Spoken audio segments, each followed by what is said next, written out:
শুভ দুপুর বন্ধুরা, আজকে কিছু মাছের ভিডিও নিয়ে আসলাম।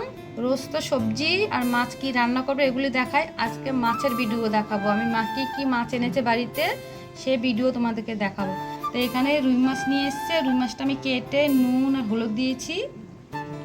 আর এখানে ভেটকি মাছও এনেছে, ভেটকি মাছও নুন হলুদ দিয়েছি। আর এখানে পাবদা মাছ এনেছে, পাবদা মাছও নুন হলুদ দিয়েছি। আর প্রত্যেকটা মাছের ভিতরে আমি সর্ষের তেল দিয়েছি। আর এখানে কাজলি মাছ এনেছে, ওখানেও নুন হলুদ দিয়েছি।